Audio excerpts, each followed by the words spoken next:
हाँ जी, तो कैसे हो आप लोग? मैं अनिलेश भैया बहुत-बहुत स्वागत करता हूँ सुपरफास्ट क्लासेज यूट्यूब चैनल पे। दोस्तों आज की इस वीडियो में हम लोग पढ़ेंगे क्लास 10th का सोशल साइंस यानी समाजी विज्ञान का जो जियोग्राफी। जी हाँ, मेरे दोस्त जो जियोग्राफी यानी भूगोल का पहला चैप्टर है।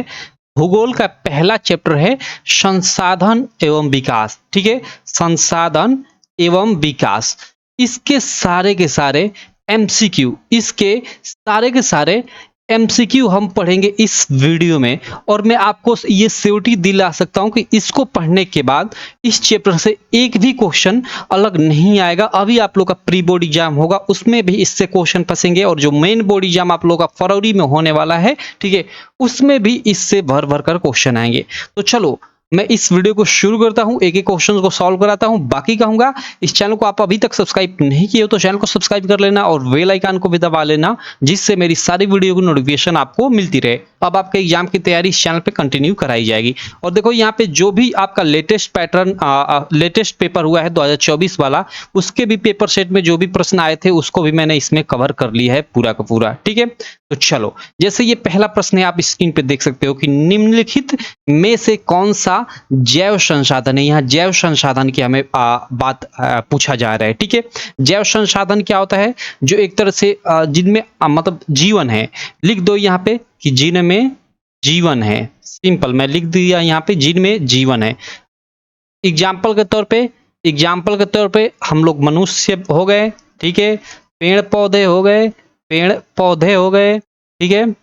उसके अलावा मतलब जो भी पशु हो गए, पशु में सभी पशु आ जाएंगे।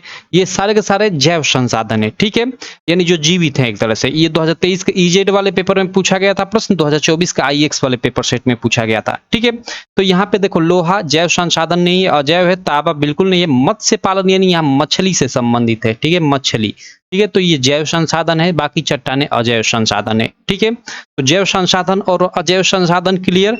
आपसे कैसे भी घुमाकर प्रश्न पूछा जाए बता दोगे? बिल्कुल बता दोगे। चलो अगले प्रश्न पे चलते हैं। अगला प्रश्न सेकंड नंबर है कि चाय की खेती के लिए कौन सी मिट्टी उपयुक्त है। ओके, चाय की खेती के लिए बताना है कौन सी मिट्टी उपयुक्त है। लाल मिट्टी बिल्कुल नहीं, जलोढ़ मिट्टी बिल्कुल नहीं, पर्वतीय मिट्टी बिल्कुल नहीं, लेटराइट मिट्टी। ठीक है, चाय की खेती के लिए लेटराइट मिट्टी उपयुक्त है। ठीक है, और यह जो मिट्टी है कहाँ पाई जाती है? पश्चिम बंगाल में भी पाई जाती है, खासकर दार्जिलिंग साइड में। ठीक है, केरला में पाई जाती है, महाराष्ट्र में भी कुछ पाई जाती है, तमिलनाडु में पाई जाती है। ठीक है, चलो और चाय की खेती कहाँ मुख्य रूप से की जाती है? तो पश्चिम बंगाल का दार्जिलिंग है ना, पश्चिम बंगाल के दार्जिलिंग में चाय की खेती भारत में मतलब बहुत सबसे ज्यादा एक तरह से की जाती है। चलो 2022 में यह प्रश्न पूछा गया था। उसके बाद, ठीक है, इस प्रश्न के बाद हम लोग चलते हैं थर्ड वाले प्रश्न पे। थर्ड वाला प्रश्न क्या है कि भूमि एक, अब यहाँ पे डाट डाट है, यहाँ पे भरना है संसाधन। भूमि एक डाट डाट संसाधन है। कैसा संसाधन है? दिया है प्राकृतिक है, मानव निर्मित है, या फिर सौर ऊर्जा से निर्मित। इनमें से कोई नहीं। मानव निर्मित तो है नहीं भाई, मिट्टी, मिट्टी तो प्राकृतिक रूप से बनी है, तो ए वाला ऑप्शन सही हो जाएगा, बाकी ये सब गलत हो जाएंगे। ठीक है, तो चलो ये आपका ए वाला ऑप्शन बिल्कुल राइट हो गया। 2020 में ये भी प्रश्न पूछा गया था। आगे चलते हैं प्रश्न संख्या 4 पे। यह क्या है? मृदा निम्न में से किस प्रकार का संसाधन? मृदा यानी वही जो मिट्टी है वो किस प्रकार की संसाधन है? मिट्टी किस प्रकार की संसाधन है? जैव संसाधन। क्या जैव संसाधन है? नहीं, जैव संसाधन यानी जिनमें जीवन होता है। ठीक है, अब देखो यहाँ ये संभावी संसाधन तो है नहीं। संभावी संसाधन क्या होते हैं? जैसे आपकी जैसे पवन ऊर्जा हम लोग की जो है ना, वो संभावी संसाधन के अंतर्गत आती है। संभावी संसाधन मीन्स ऐसे संसाधन जो हमारे लिए काफी उपयोगी है लेकिन उनका पूर्ण रूप से भी विकास नहीं हो पाया है। जैसे हम लोग की पवन ऊर्जा है, पवन चक्कियां हैं, ठीक है, वो हम लोग की क्या है? संभावी संसाधन है। ठीक, तो यहाँ पे देखो अब बात आती है इन दोनों में से कि नवीकरणीय है या अनवीकरणीय है, प्रश्न संख्या 4 के लिए। ठीक है, तो देखो जो मृदा है वो आपका नवीकरणीय संसाधन है। ठीक है, नवीकरणीय संसाधन, नवीकरणीय, इसको नवीकरण योग्य भी बोल सकते हो या नवीकरणीय संसाधन। नवीकरणीय संसाधन मतलब जो खत्म नहीं हो सकता एक तरह से। ठीक है, तो मिट्टी कभी खत्म नहीं होगी। और अनवीकरणीय संसाधन में आपका क्या आ जाएगा? जैसे मतलब जो खत्म हो जाए एक तरह से, जैसे आपका भाई जो ये एलपीजी है, लिक्विड पेट्रोलियम गैस, ठीक है, जो हम लोग घरों में यूज करते हैं। ठीक है, रसोई गैस जिसको हम लोग बोलते हैं, या हम लोग कोयला बोल रहे हैं। ठीक है, कोयला, इन लोग की लिमिटेशन जो मतलब कोयला एक लिमिट मात्रा में मतलब है, ऐसा नहीं कि मतलब इसका अपार भंडार है। हाँ, अपार भंडार बहुत ज्यादा कोयला है, लेकिन एक लिमिट मात्रा में है, ठीक है। और उसके अलावा आपका लौ अयस्क हो गया, ठीक है, यानी लौ हो गया। लोहा भी ऐसा नहीं है कि बहुत ज्यादा है, मतलब ये कभी खत्म नहीं होगा, ठीक है। आप तो ये आपके अनवीकरणीय संसाधन में आ जाएंगे, ठीक है। और नवीकरणीय संसाधन मतलब जो कभी खत्म ना हो, जैसे आपका मृदा, मिट्टी आ गई, या फिर इसमें आपका पवन ऊर्जा भी आ जाएगा, ठीक है। ज्वारीय ऊर्जा आ जाएगा, ये कभी खत्म होने वाले नहीं है। चलो आगे देखते हैं। प्रश्न संख्या 5, ये क्या है? निम्न में से कौन अजैवीय संसाधन है? हमें अजैव संसाधन बताना है। अजैव, एक दो संसाधन होते हैं, एक होता है जैव और एक होता है अजैव, ठीक है। तो यहाँ पे देखो, जैव मीन्स जिनमें जीवन हो, जिनमें जीवन हो मेरे भैया, जिनमें जीवन हो।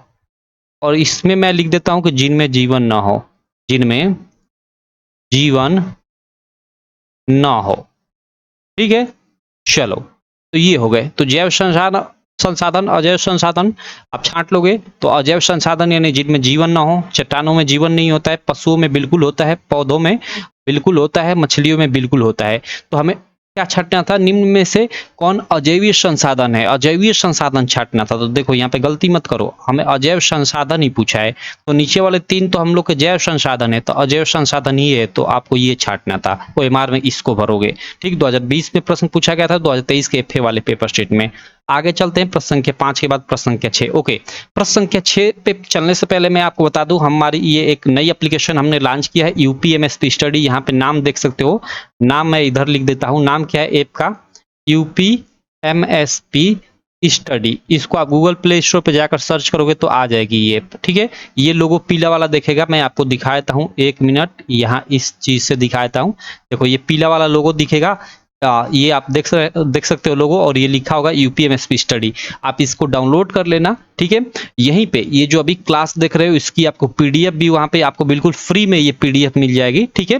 वहां क्लास नोट्स में जाओगे तो बिल्कुल फ्री में आपको ये पीडीएफ मिल जाएगी। और ये सब लिखा हुआ एकदम अच्छे से, ये ओवरराइट में किया हूँ, ये लिखा हुआ अच्छे से, जिससे आप बाद में अपना अच्छे से रिवीजन कर सको पढ़ने के बाद। और उसके साथ ही इस पे हम लोगों ने लक्ष्य बैच लॉन्च किया है, आप लक्ष्य बैच भी जरूर ज्वाइन करना। क्लास 10th के बच्चों के लिए लक्ष्य बैच, जिसकी प्राइस देखो, प्राइस आपको थोड़ा अधिक लग सकती है, 299, लेकिन एक तरह से देखा जाए तो 299 तो बहुत अधिक भी नहीं है, आपके 1 महीने की कोचिंग की फीस भी नहीं होगी। अब कहोगे कि इस लक्ष्य बैच में भैया आप दोगे क्या? तो इस लक्ष्य बैच में मुझसे जो भी हो सकेगा सारा चीज आपको दूंगा। लाइक इंपॉर्टेंट क्वेश्चन तो दूंगा ही दूंगा, इंपॉर्टेंट क्वेश्चन की पीडीएफ, ठीक है। उसके अलावा एग्जाम टाइम में वायरल पेपर से लेकर मेन चीज क्या है इसमें मैं क्या देता हूं लक्ष्य बैच में, 2023 का जो पेपर हुआ है, ठीक है।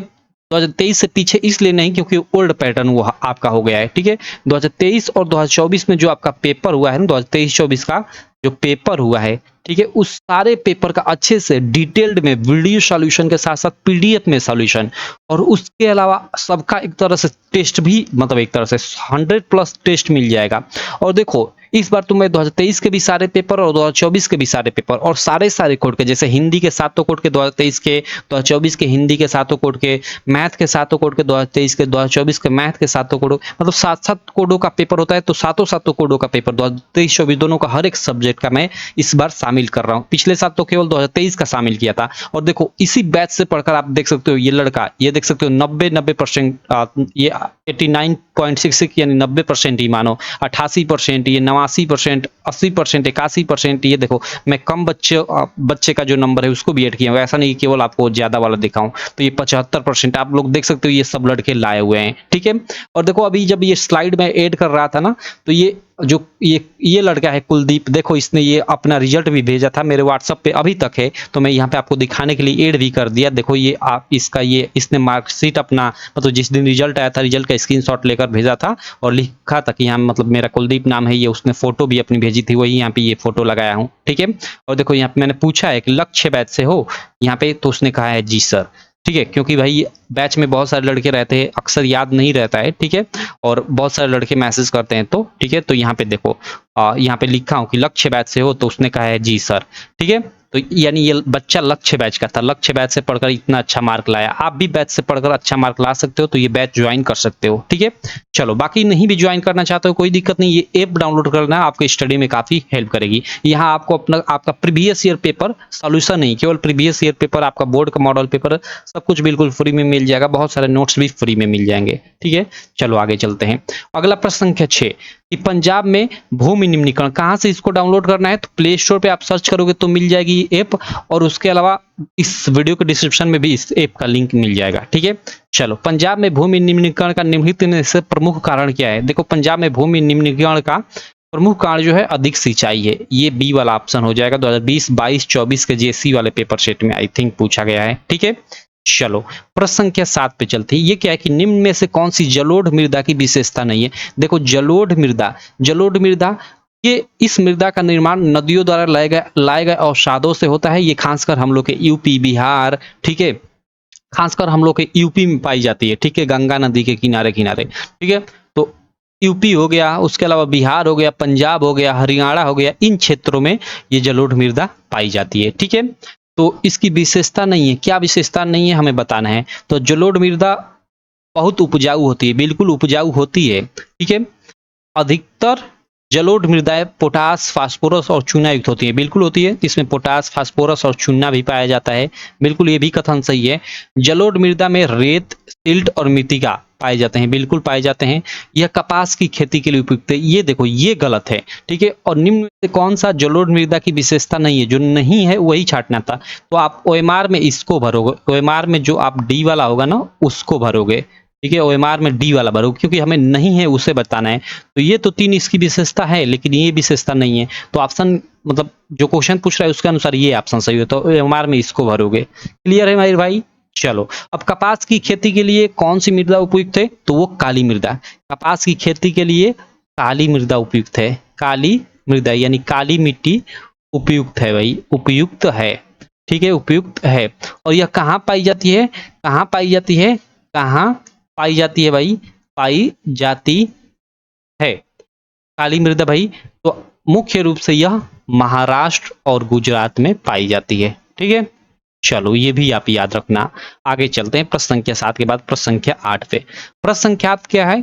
प्रश्न संख्या 8 है कि लैटराइट मिट्टी निम्नलिखित में से किस राज्य में पाई जाती है? ओके, लैटराइट मिट्टी हमें बताना है। 2023 के एफए वाले सेट में पूछा गया प्रश्न है कि लैटराइट मिट्टी कहाँ पाई जाती है, ये हमें बताना है। तो देखो लैटराइट मिट्टी आपका राजस्थान में नहीं पाई जाती है, हिमाचल प्रदेश में नहीं पाई जाती है, उत्तर प्रदेश पे नहीं, आपका महाराष्ट्र में, ठीक है, महाराष्ट्र में, इसके अलावा केरला में भी पाई जाती है, तेलंगाना में भी कुछ पाई जाती है। ठीक है, तो ये आपका ऑप्शन के अनुसार ये महाराष्ट्र आपका सही हो जाएगा। प्रश्न संख्या 8 के लिए आपका बिल्कुल सी ऑप्शन सही हो जाएगा। प्रश्न संख्या 9 क्या है? ओके, एजेंडा 21 का संबंध किससे है? एजेंडा 21 का संबंध सतत पोषणीय विकास से है। डायरेक्ट आप लोग याद रखना, 2023 के एफसी वाले पेपर सेट में पूछा गया प्रश्न है।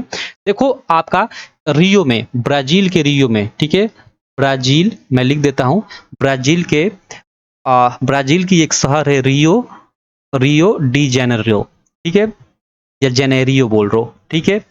यहाँ पे ये एक सम्मेलन हुआ था, ठीक है, सतत पोषणीय विकास यानी एक तरह से जलवायु संबंधित एक सम्मेलन हुआ था रियो डी जेनेरो में, सम्मेलन हुआ था, ठीक है, 1992 में, 1900 आई थिंक 92 में, ठीक है।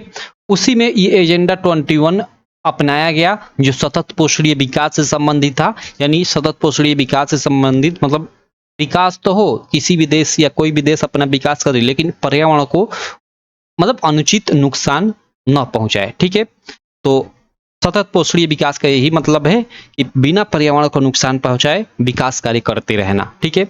और ये एजेंडा 21 कब अपनाया गया था? तो ब्राजील में जो रियो डी जेनेरो सम्मेलन हुआ था 1992 में, ठीक है, उसी में ये अपनाया गया था। क्लियर? तो अभी कभी कभी पूछ देता है कि रियो डी जेनेरियो यानी रियो डी जेनेरियो सम्मेलन कब हुआ था? तो 1992 में। कहाँ हुआ था? तो ब्राजील में, ब्राजील के रियो डी जेनेरो, ठीक है, शहर में। चलो आगे चलते हैं, प्रश्न संख्या 10 देखते हैं कि निम्नलिखित में से किस राज्य में सीढ़ीदार खेती की जाती है? भाई सीढ़ीदार खेती क्यों की जाती है? ठीक है, पंजाब, हरियाणा, उत्तर प्रदेश, उत्तराखंड, ये सब गलत है, उत्तराखंड सही है। सीढ़ीदार खेती क्यों की जाती है? बात यहाँ पे है, तो क्योंकि यहाँ मिट्टी मतलब हम लोगों जैसे जैसे हम लोग यूपी में ना एकदम समतल मिट्टी नहीं होती है भाई, उत्तराखंड पहाड़ी एरिया है, तो ऊंच खाल मतलब समझ रहे हो, तो इसलिए वहाँ पे सीढ़ीदार खेती की जाती है। 2022 और 23 के ईएक्स वाले पेपर शीट में पूछा गया प्रश्न। ठीक, चलो 11 नंबर देखते हैं। 11 नंबर प्रश्न है कि निम्न में से कौन मरुस्थलीय मृदा की विशेषता नहीं है। ओके, मरुस्थलीय जो मृदा है उसकी विशेषता जो नहीं है वो हमें बताना है। ठीक है, तो देखो ए ऑप्शन है कि मरुस्थलीय मृदाओं का रंग लाल और भूरा होता है, तो ये तो कथन सही है। ठीक है, लेकिन हमें जो नहीं है उससे छांटना है। ठीक है, ये मृदाएं आमतौर पर रेतीली और लवणीय होती है, बिल्कुल रेतीली होती हैं, लवणीय होती हैं। ठीक है,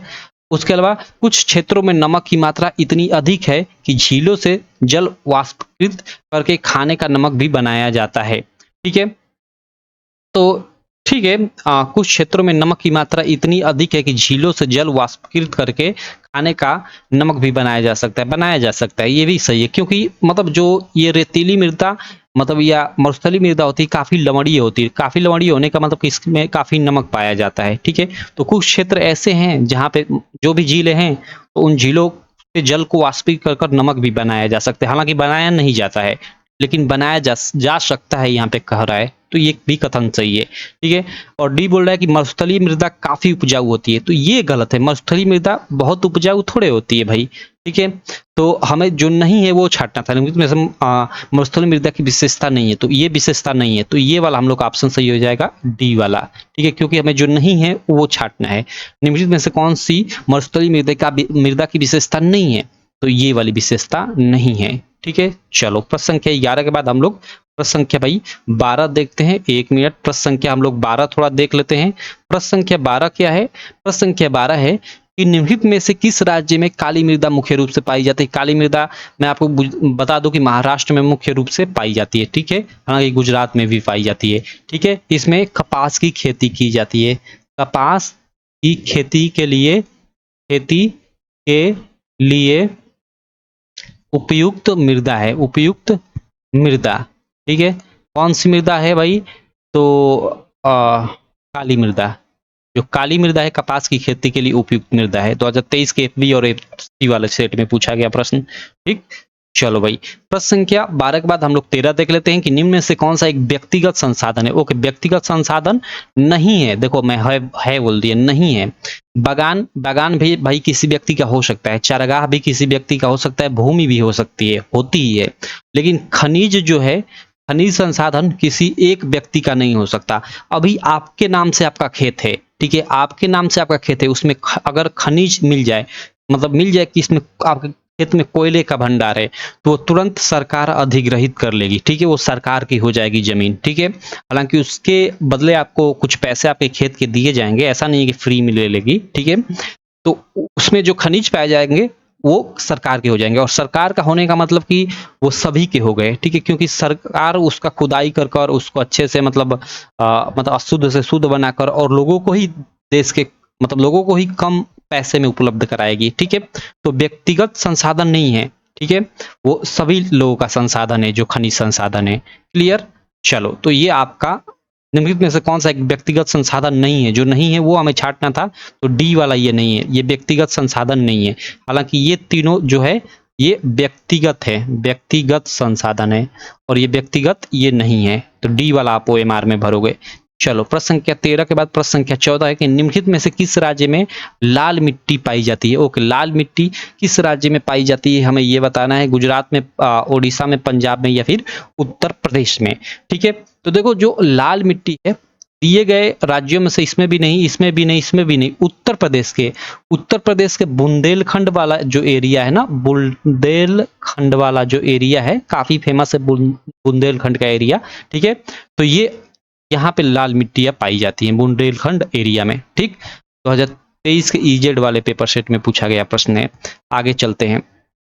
15 नंबर प्रश्न, लौह अयस्क किस प्रकार का संसाधन है। ओके, लौह अयस्क यानी लोहे को बता रहा है, तो लौह अयस्क किस प्रकार का संसाधन है हमें ये बताना है। तो भाई प्रवाह से कोई मतलब भाई है नहीं, जैसे कोई मतलब है नहीं। नवीकरणीय और अनवीकरणीय में आपका अनवीकरणीय योग्य संसाधन है। ठीक है, क्योंकि भाई लौह अयस्क यानी लौह जो है एक लिमिट मात्रा में अवेलेबल है, हो सकता है आगे जाकर खत्म हो जाए। ठीक है, तो ये आपका अनवीकरणीय में आ जाएगा। और नवीकरणीय योग्य में आपका क्या क्या आ जाएगा?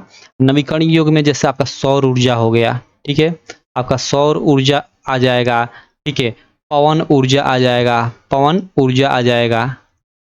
ठीक है, तो ये सब आपके नवीकरणीय में आ जाएंगे और अनवीकरणीय में आपका लौह।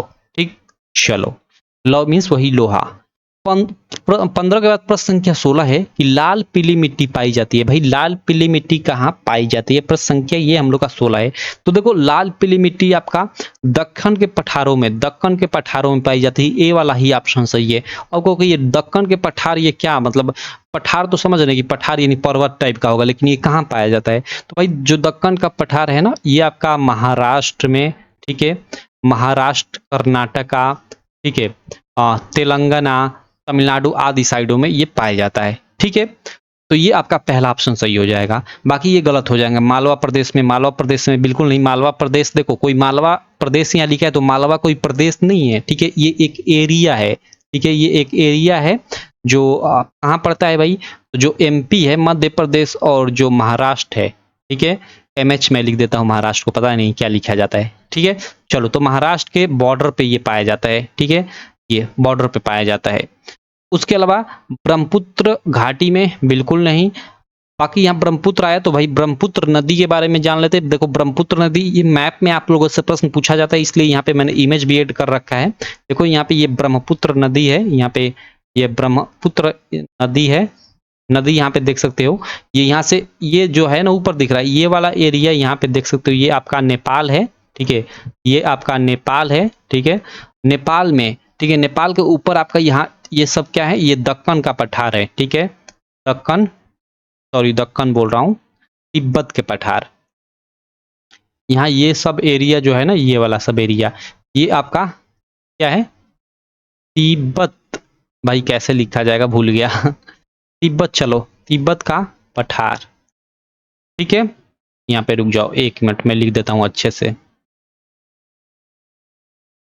चलो, ती आधा ब और पूरा ब और त ना, हाँ, तिब्बत का पठार। ठीक है, ये तिब्बत के पठार में देखो, यहाँ ये हरे लाइन की लाइन है, हरे नहीं है भाई, 1 मिनट, नीले टाइप की ये लाइन है।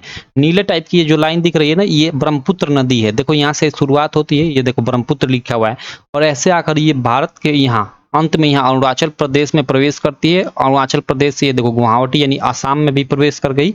आसाम से होते हुए, ठीक है, आसाम से होते हुए देखो ये बांग्लादेश में प्रवेश कर जाती है, और बांग्लादेश से होते हुए यहाँ पे ये बंगाल की खाड़ी में चली जाती है।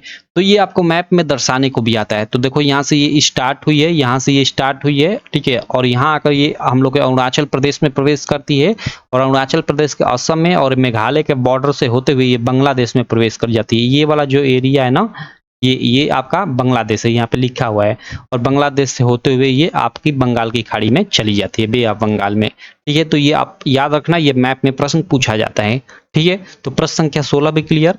आगे चलते हैं प्रश्न संख्या 17 पे। प्रश्न संख्या 17 है कि निम्नलिखित में से किस राज्य में काली मृदा पाई जाती है? काली मृदा झारखंड में नहीं, गुजरात में पाई जाती है, राजस्थान में नहीं, बिहार में नहीं। गुजरात और महाराष्ट्र में काली मृदा पाई जाती है, जो कपास की खेती के लिए उपयुक्त होती है। प्रश्न संख्या 18 है कि नदियों द्वारा लाए गए अवसादों से निर्मित मृदा है। भाई नदियों द्वारा लाए गए अवसादों से निर्मित मृदा जलोढ़ मृदा है। ठीक है, कौन सी मृदा है? जलोढ़ मृदा, जो हम लोग खासकर यूपी, पंजाब, ठीक है, यूपी, पंजाब, बिहार और हरियाणा,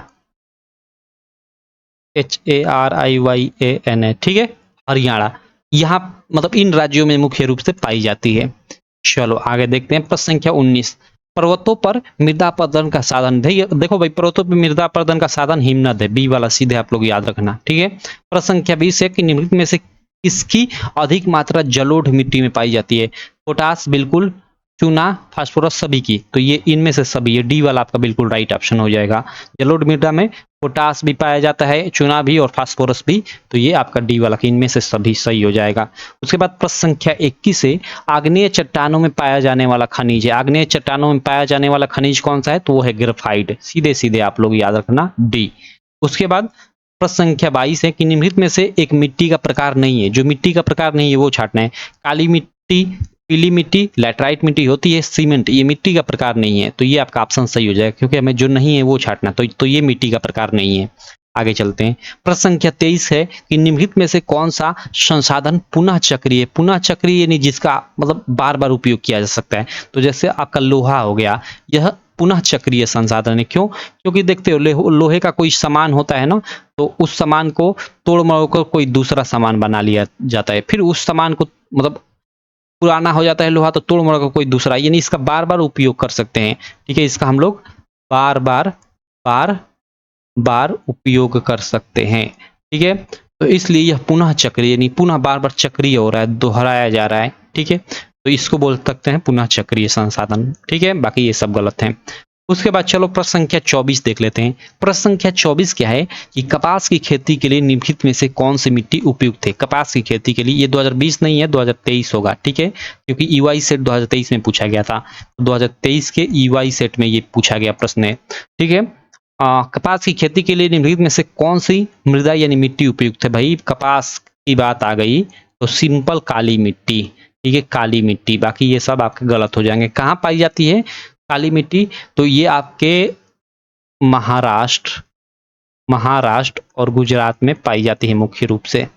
ठीक, चलो आगे चलते हैं 24 के बाद 25 नंबर प्रश्न पे। यह क्या है कि निम्नलिखित में से कौन सा एक संभावी संसाधन है? संभावी संसाधन वो आपका पवन ऊर्जा, डायरेक्ट आप लोग याद रखना, पवन ऊर्जा आपका संभावी संसाधन है। ठीक है, चलो प्रश्न संख्या 25 के बाद प्रश्न संख्या 26 है कि चादर अपर्दन क्या है? भाई चादर अपर्दन क्या है? चादर अपर्दन क्या होता है तो इसको याद रखना। ठीक है, देखो जैसे जैसे नदियों में बाढ़ आता है ना, तो नदियों में बाढ़ आता है तो पानी आता है। ठीक है, जो पानी आता है वो मिट्टी को, ऊपरी मिट्टी का कटाव कर कर अपने साथ बहाकर मिट्टी को, मिट्टी के ऊपरी सतह को लेते जाता है, तो उसी को चादर अपर्दन कहते हैं। तो मिट्टी की विभिन्न परतों से अपर्दन होना ऐसा नहीं है, परत दर परत अपर्दन होना गलत है। अधिक वर्षा वाले क्षेत्र में होने वाले अपर्दन, ये भी गलत है। देखो ये सही है, जब जल विस्तृत क्षेत्र को ढके हुए ढाल के साथ नीचे की ओर बहता है तो ऊपरी मृदा घुलकर जल के साथ बह जाती है, और इसी को हम लोग चादर अपर्दन कहते हैं। तो डी वाला आपका बिल्कुल राइट ऑप्शन हो जाएगा। ठीक है, तो ये प्रश्न संख्या 26 रहा। चलो ओके, हम लोग के प्रश्न 26 तक ही है इस चैप्टर में। ठीक है, ये हम लोग का चैप्टर का सारा एमसीक्यू एंड होता है, और इससे बाहर देख लेना, आपके एग्जाम में कुछ नहीं आएगा। ठीक है, चलो बाकी ये मैं आपको एप्लीकेशन के बारे में बता ही दिया, ये यूपीएमएसपी स्टडी। ठीक है, यहाँ पे भी नेम लिखा हुआ है, आप लोग देख सकते हो, प्ले स्टोर पे सर्च करोगे तो आ जाएगी ऐप, आप डाउनलोड कर लेना। ठीक है, और वहाँ पे सबसे पहले आप रजिस्ट्रेशन कर लेना। ठीक है, अपना आईडी पासवर्ड बना लेना, जिससे बार बार उसी से आप लॉग इन करते रहोगे ऐप में। ठीक है, उसके अलावा यहाँ पे लक्ष्य बैच जो है, आप लक्ष्य बैच जरूर ज्वाइन करना भाई, लक्ष्य बैच। ठीक है, आपके स्टडी में काफी हेल्प करेगा। ठीक है, यहाँ से पढ़कर देख सकते हो बच्चे 90% तक ये मार्क लाए हुए हैं। ठीक, प्रूफ के तौर पे मैं यहाँ पे देखो ये भी दिखा दिया, ये व्हाट्सएप चैट। ठीक, चलो भाई, तो आप ये ऐप डाउनलोड करना है, भले ही आपको लक्ष्य बैच भी अगर ज्वाइन ना करना हो तो मतलब कर लेना, क्योंकि यहाँ पे आपको सारा का सारा प्रीवियस ईयर पेपर सोल्यूशन ही, सोल्यूशन के लिए लक्ष्य बैच ज्वाइन करना पड़ेगा। ठीक है, तो पेपर फ्री में मिल जाएगा, मॉडल पेपर भी मिल जाएगा, बहुत सारे नोट्स, और देखो मैं बात, टेस्ट भी कई सारे मिल जाएंगे। एक टेस्ट मैंने पब्लिश भी कर दिया है हिंदी का, तो आप जाकर हिंदी का टेस्ट दे सकते हो यहाँ पे। ठीक है, चलो मैं मिलता हूँ आपसे नेक्स्ट वीडियो में। आशा करता हूँ ये वीडियो आपको काफी अच्छी लगी होगी। वीडियो चली तो चैनल को सब्सक्राइब कर देना, वीडियो को लाइक कर देना, और अपने सारे दोस्तों में इस वीडियो को शेयर भी कर देना। चलो, थैंक यू।